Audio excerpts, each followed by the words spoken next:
In 1965, Indonesia stood at a crossroads. A nation born from anti-colonial struggle, it was home to the PKI, the world's third largest communist party, fighting for workers, peasants, and true independence. But in the shadows, a sinister force was at work. The United States, driven by Cold War fears, orchestrated a campaign to crush this movement, leaving over 1 million dead. This is the story of imperialism's hidden hand. Founded in 1920 under Dutch colonial rule, the PKI channeled the revolutionary spirit of the Bolsheviks into Indonesia's fight against imperialism. By the 1960s, under President Sukarno's non-aligned government, it grew to 3 million members, advocating for land reform and economic justice. For the masses, the PKI was a beacon of hope against the lingering grip of Western exploitation. But its rise alarmed the Indonesian military and their allies in Washington. The U.S., battling communism in Vietnam, saw Indonesia as a domino that could not fall. Sukarno's balancing act, nationalists, Muslims, communists, and the army, threatened their vision of a capitalist Southeast Asia. On September 30th, 1965, everything changed. A group of officers allegedly tied to the PKI kidnapped and killed 6 generals in a botched coup attempt called the G30S movement. The truth remains murky. Was it a PKI plot, an army setup, or something else? What's clear is who seized the moment. Major General Suharto.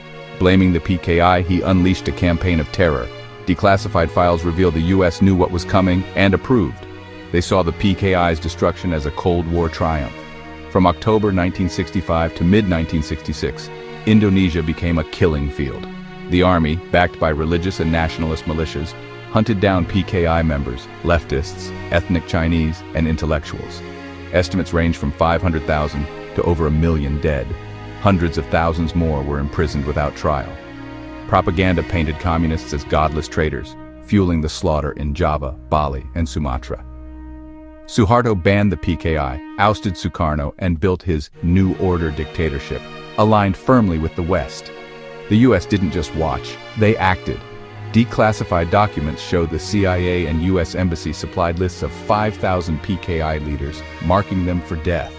They provided arms, radios, even rice to keep the army's campaign running.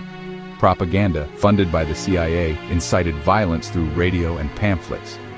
Ambassador Marshall Green cheered the purges and cables, calling them a quiet determination to crush communism.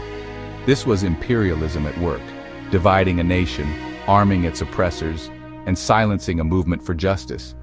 The scars of 1965 to 1966 remain. Indonesia's anti-communist laws persist, silencing survivors and stifling truth. The U.S. has never apologized, framing its role as Cold War necessity.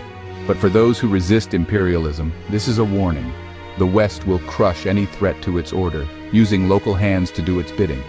From Indonesia to Palestine, unity is our strength. Let's honor the victims by exposing these crimes and building a world free from imperialist chains.